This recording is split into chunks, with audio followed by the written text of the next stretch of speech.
Good morning. You're listening to Retake Our Democracy, a 30-minute weekly show that airs at 8:30 a.m. each Saturday morning on KSFR 101.1 FM, your Santa Fe public radio station. I'm Paul Gibson, the host of Retake Our Democracy. Today, I'm speaking with Harold Dixon, the former CEO of the State Employees Credit Union, where he served for many years. He is also the former board president of the Credit Union Association of New Mexico and currently co-chair of the Alliance for Local Economic Prosperity's Public Bank Implementation Task Force. Before getting involved with credit unions, Harold has a history with community banking as well. So he is an excellent guest to brief us on the benefits of establishing a state public bank in New Mexico. We'll get to Harold in just a second after a few short announcements. Before we get started, I want to acknowledge that we are conducting this show on stolen Tewa land and to thank our Tewa neighbors for being such good stewards of that land. I also want to remind you that last week I did a solo show focused on the Democracy Collaborative's handbook, Cities Building Community Wealth. It was an interesting show primarily because the handbook is so compelling. You can read about it on our May 20th post that weaves together themes from the handbook and the 50-plus Stockholm Report, which was published to acknowledge the 50th anniversary of the first UN climate conference convened in Stockholm in 1972. Kind of astonishing how little we've gotten done since then. I want to remind you that if you're driving around and miss any of today's show, you can watch the full YouTube recording of this show and any prior show by going to retakeourdemocracy.org and clicking on the Retake on the Radio button on the right side of the homepage. You'll find YouTube recordings of all our previous shows, including the solo show I did last week. Retake is using the Democracy Collaborative Handbook on how cities build wealth and resilience to identify and research local strategies that can help cities and counties build local resilience and to strengthen their capacity to adapt to whatever economic and environmental challenges Mother Nature continues to hurl our way. You can learn more about these strategies and you can help with the research and with outreach to legislators by joining our next Retake Zoom huddle on Wednesday, June 8th. To find information on our huddles and to sign up to register, go to retakeourdemocracy.org and click on the Actions and Events link in the homepage banner. Huddle information should be at or near the top of the page, and please do join our growing Retake community for some informative conversations. With the legislative session over, Retake is also shifting focus to the primary election. As part of that work, we are identifying races where either solid incumbents are being challenged by moderate or conservative Democrats, or where an incumbent Democrat is being challenged by a more progressive Democrat. We have published our 2022 endorsements for all the statewide races and about a dozen legislative races, and even some Bernalillo County and Santa Fe County races. You can find those endorsements by going retakeourdemocracy.org and clicking on Election Central in the homepage banner. Retake is also getting ready for the 2023 legislative session by engaging with the interim hearings, which have just begun. Retake is working with allies to support their interim hearing strategies, conducting supportive research, and initiating dialogue with key legislators on the issues Retake will be focused on in 2023. Stay tuned, as there will be actions you can take in both the primaries and the interim hearings. And on our homepage, you will also find, on our actions and events page, you will also, it's going to be an Election Central. At the top of Election Central page, it will show you where you can go for early voting. And so vote now.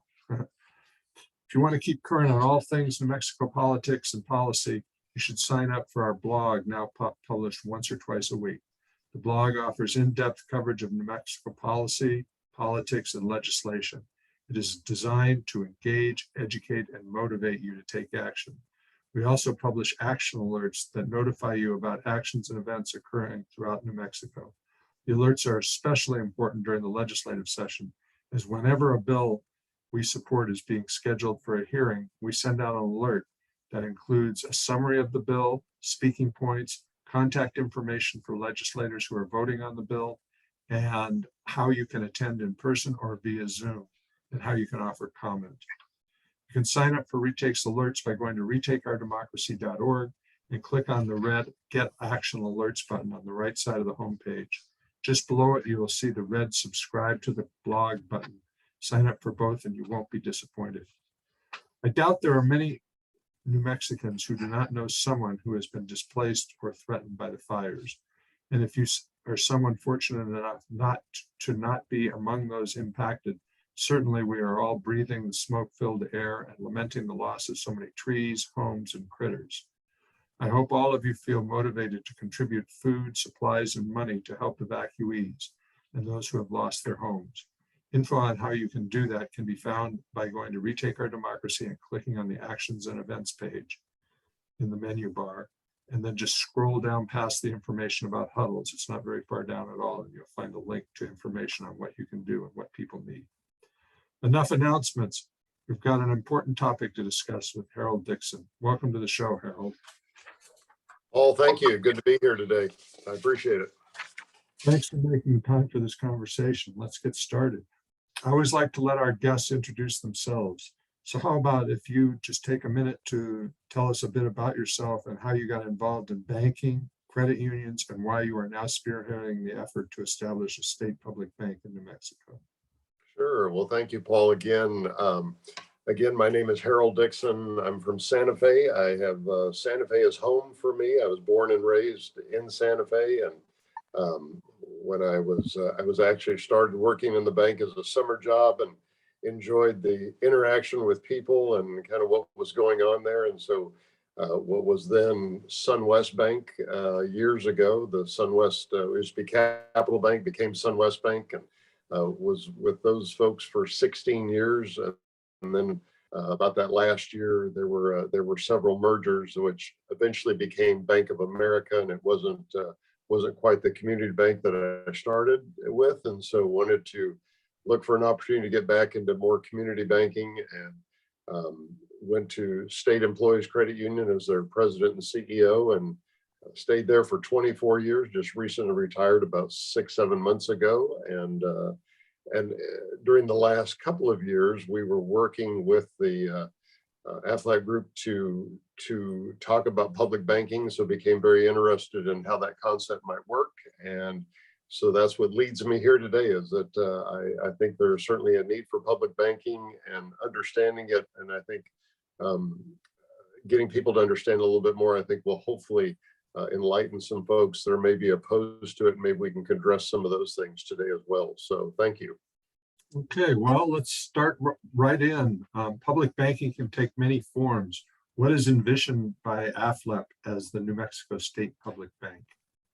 You know, Paul, if we were picking one particular vision, I think really providing capital to these communities that either lack capital resources or don't have means to be getting monies to those communities, to those businesses, to those small businesses that are there, to really a lot of businesses, and bringing business into those communities. So I think if we can provide programs that were maybe deemed unbankable, and bring those kind of entities and businesses into communities, and even existing thriving communities, just to help them thrive even more. That would be probably my single biggest vision of public banking and how it can prosper and help New Mexico. Of course, I've heard community bank representatives say that they already meet the needs for capital in their community. How would you respond to that?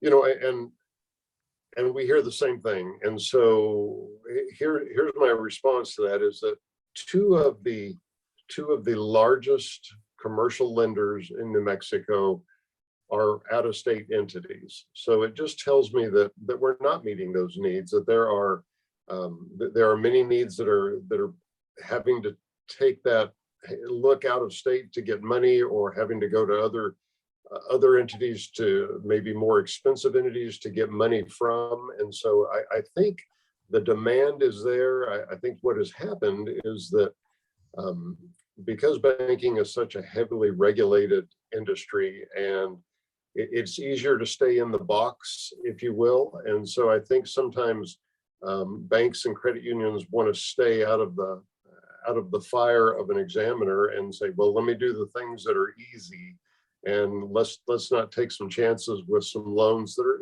And I'm not advocating the public bank would make bad loans. These are very good loans. They just maybe don't fit in the box of what a normal bank or credit union would finance today. So this is where I think the public bank can help support those kind of programs through offering some kind of a support mechanism or additional guarantees and that kind of things that don't exist today, similar to what maybe SBA does, the Small Business Administration.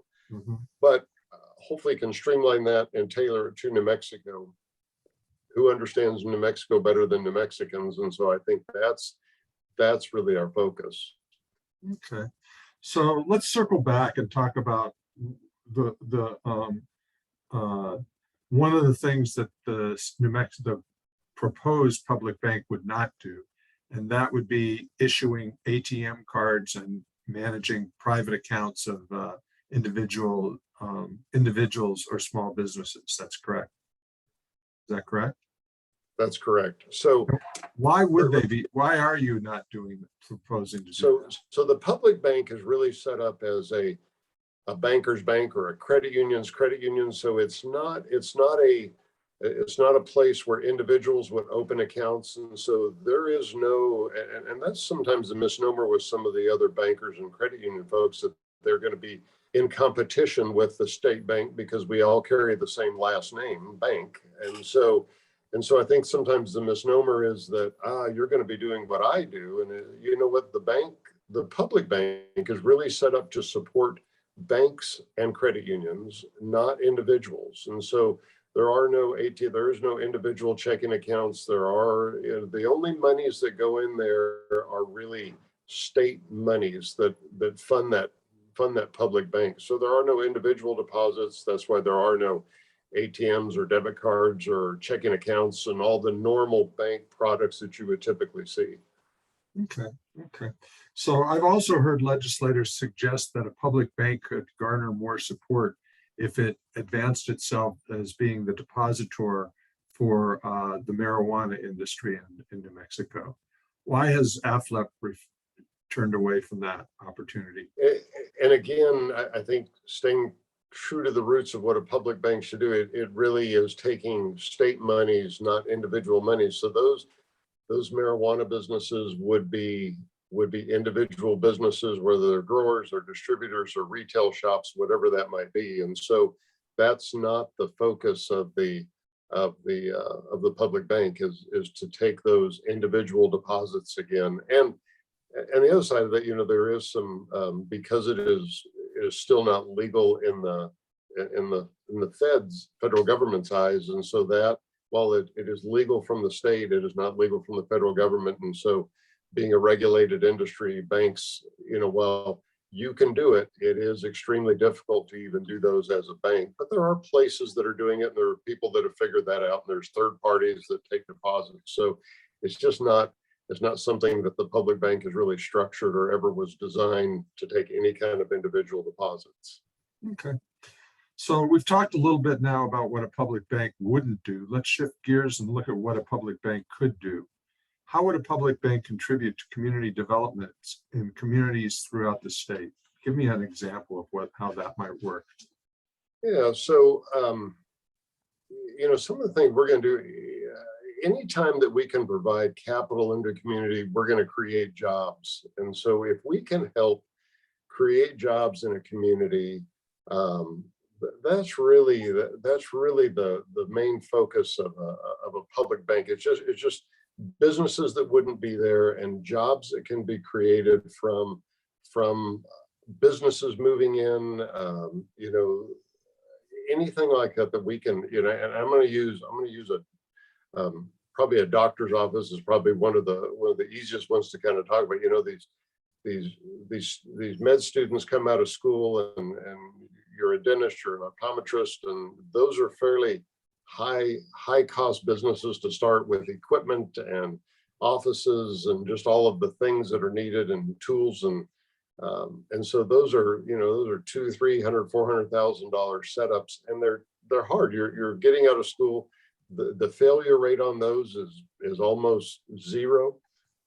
but no bank or credit union probably wants to touch those because nobody really wants to do 100% financing. So wouldn't it be a great opportunity if we could say, gosh, we can bring this medical service into your community, and my bank offers the kind of financing. They're supported by the public bank in the background. Maybe the public bank guarantees 50% of that or 30% of that or whatever the magic number would be, and say, and it makes that community work where now you're bringing in businesses, you're creating more jobs, and more jobs create more jobs. And so that's one of the ways I think the public bank can really support New Mexico.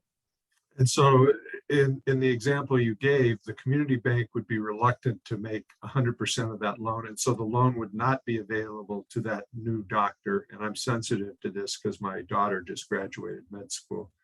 And so, in order to start a practice, the public bank would set up a system where they would come in and guarantee part of the loan or offer part of the loan, so that the community bank was comfortable with making the rest of the loan. So instead of competing with the community bank, they're actually expanding the capacity of the community bank. Absolutely. You nailed it on the head. And so say, well, where are those people? There are places that do exactly that. There are people that do medical financing for students, but again, they're out-of-state entities. Why not keep that in New Mexico? And why not give that opportunity to a community bank or credit union to say, gosh, new business, how, doctor, can we bring you in here, whatever that business is, and can we help support you? And they don't even have to know the public bank's involved. They just know they've got a guarantee on the backside. All they need to know is that we've got a program to support you and help you and bring business into our community. So you're exactly right. Okay, so I need to take a brief break here to let our listeners know that KSFR is more important than ever during times when all you can get in the media is misinformation. And so you get good, straight, solid information at KSFR, great news programming, great cultural programming. And so, but they are a nonprofit. They have engineers and engineer space and recording studios that have to be paid for. So if you have a few extra bucks, maybe you can go to ksfr.org, click on the click on their donate button, and offer them 10 or 20 or 30 bucks as your ticket for admission to some great programming. And so we're going to go back to our guest, and Harold Dixon, and we're going to talk some more about public banking.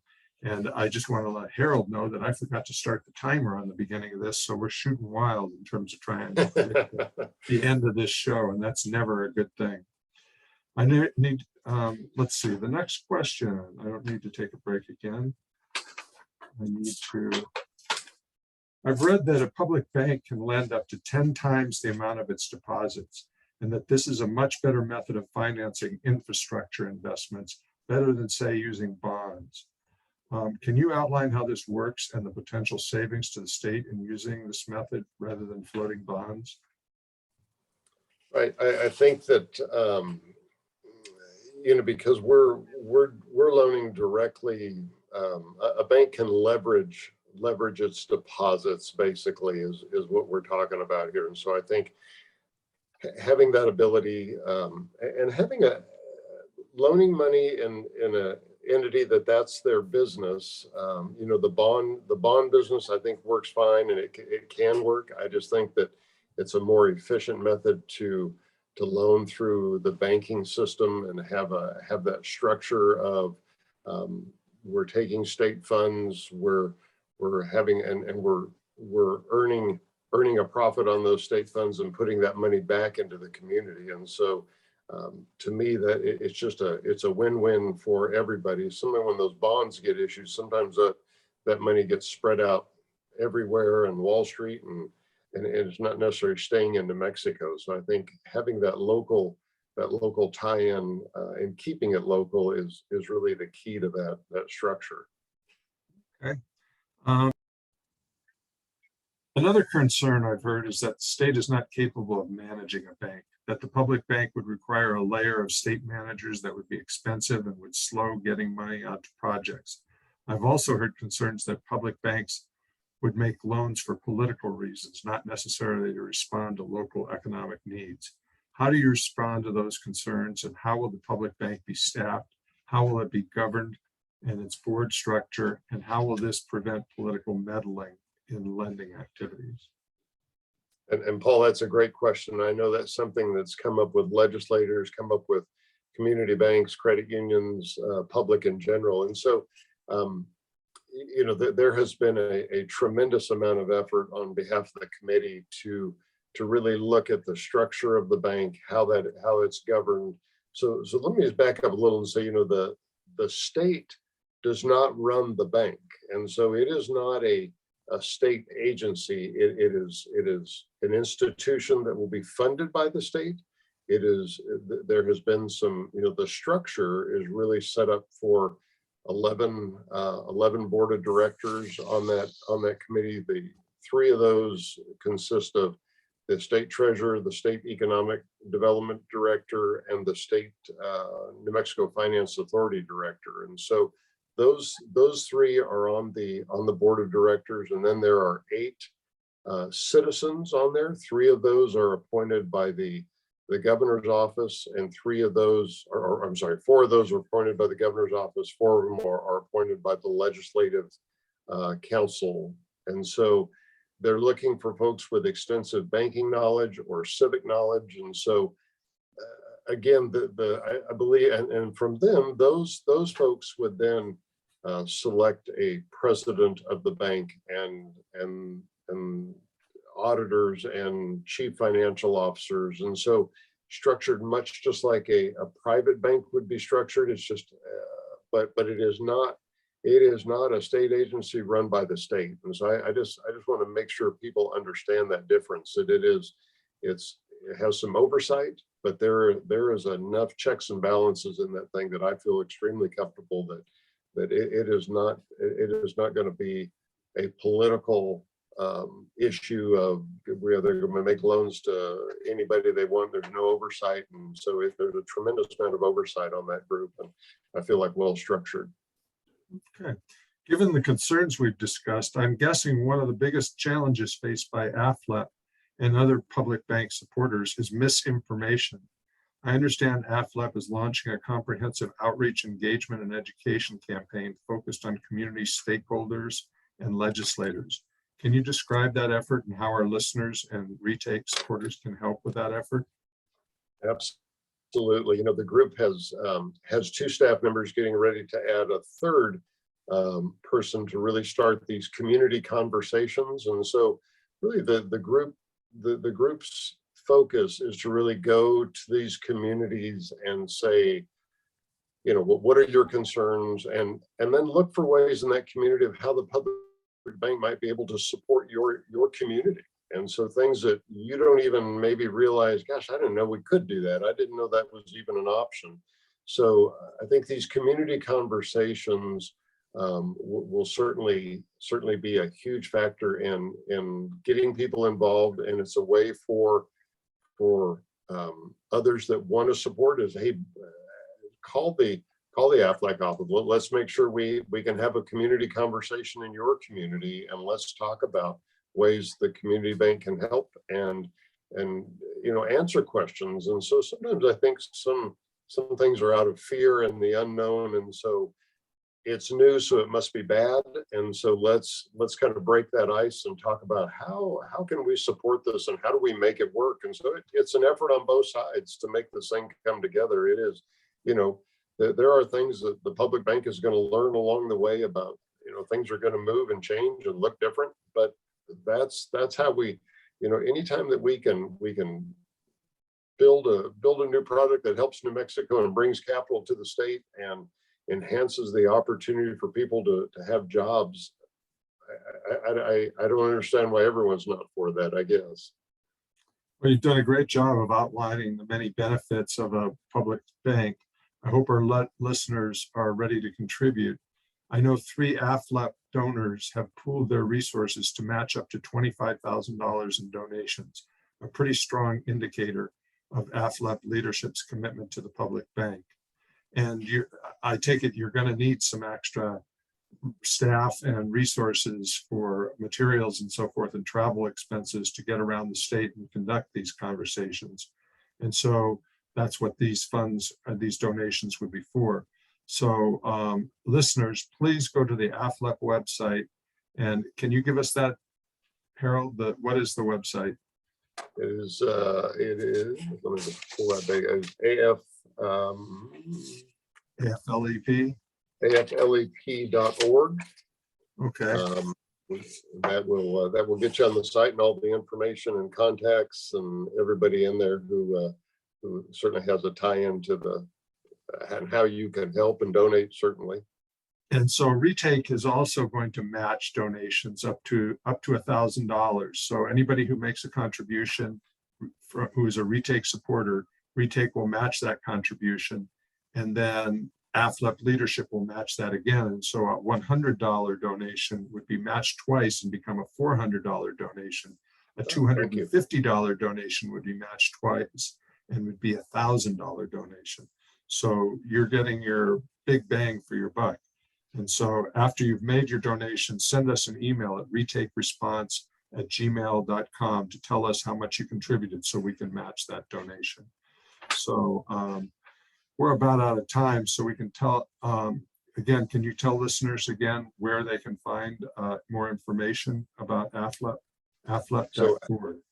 Yeah, aflep.org, and within there, the site's pretty easy to navigate and certainly make donations. Talks about public banking, the structure and how that works. And again, I think just letting the message out about how we can support each other and support New Mexico in that. And there's been some opposition to it, but really out of fear. I think that people are concerned about the state is going to be running a bank, has no business running a bank. And again, the state is not a state agency. It's money from the state, but it's a group of individuals that have been appointed to run this thing that I think really have some great oversight to make that happen and make it work. Well, I want to close the show with this observation. There are generally only one or two truly transformational bills considered in any legislative session. In 2023, there will be at least three: public power, health security, and public banking. And public banking could be a resource for both public power and health security. So let's get this done. We'll be back next week, but my crystal ball is sort of clouded by forest fire smoke. And so I can't divine who my guest will be, but I'm hoping to be talking with someone about the epidemic of gun violence in this country and what we can do about it. I don't know about you, but I'm about out of patience with legislators who offer sympathy and nothing more. So please tune in next week at 8:30, because I'm sure whoever we have will be an excellent guest and will be worth your time. And stay safe and healthy, and please, please do stay engaged and active. It is the only way we fix this mess. Thank you very much, and we'll be back next week.